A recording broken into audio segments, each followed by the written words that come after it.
na isang nakakaiyak na pangyayari, lalo na sa pamilya, ang hindi inaasahang gaganapan. Bago matapos ang taon, nang masawi ang 4 na taong gulang na bata, matapos damputin at kainin ang akala niyang candy na Watusi sa labas ng kanilang bahay sa Calabarzon kamakailan lang. Hindi inakala ng magulang na sa paglalaro na nakasanayang tradisyon ay magtatapos ang buhay ng kanyang anak ng ganong kabilis lang. Ang napakatinding pinsalang kemikal mula sa Watusi ay talagang hindi sukat akalain. Ikaw, sigurado ka ba sa mga dinadampot ng anak mo sa labas habang sila ay naglalaro sa daan? Ano ba ang sama ng dulot nito sa kalusugan? Samahan niyo ako at ating tatalakayin dito sa Urya TV. Sa paglapit ng bagong taon, patuloy ang pag-usbong ng isang mapanganib na kaganapan sa iba't ibang bahagi ng bansa, ang paggamit ng Watusi. Bagamat ito'y itinuturing na tradisyon tuwing pagtatapos ng taon, tila mas mabigat ang epekto ng pailaw na ito kaysa sa masiglang kulay at liwanag nito. Isang pangunahing panganib na kaakibat ng paggamit ng Watusi ay ang panganib sa kalusugan. Ayon sa mga eksperto sa kalusugan, ang mga kemikal na nagmumula sa paputok ng Watusi ay maaaring makaapekto sa respiratory system ng tao, lalo na sa may mga problema sa baga at iba pang mga respiratory condition.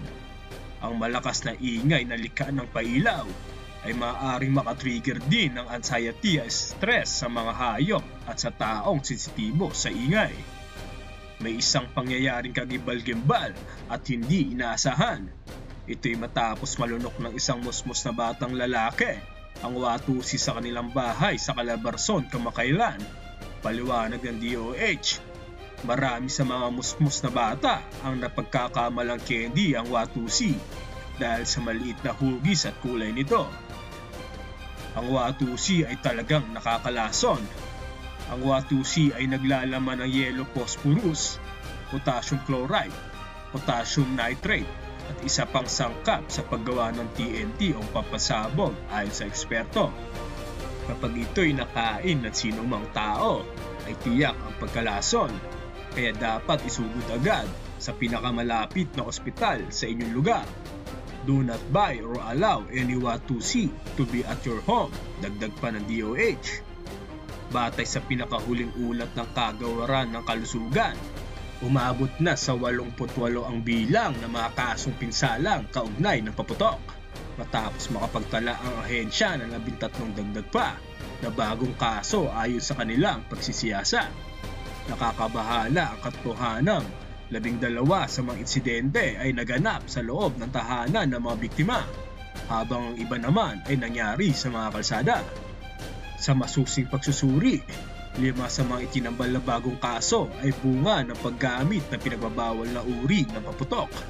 Ito'y nagbibigay pahiwatig na mas lalo pang higpitan ang pagpapatupad ng batas upang mapigilan ang paggamit ng mga peligrosong paputok na maaaring magdulot ng malubhang pinsala.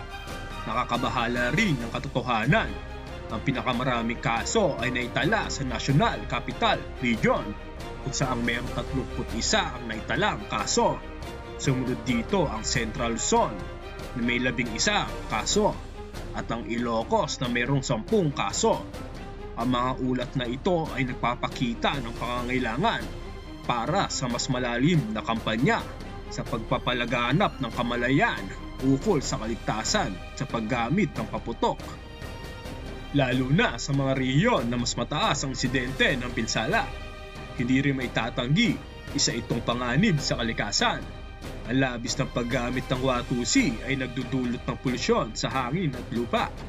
Ang mga kemikal na inilalabas nito, tulad ng sulfur dioxide at iba pang hazardous substances, ay maaaring makaapekto sa kalidad ng hangin at maging sanhi ng iba't ibang environmental issue.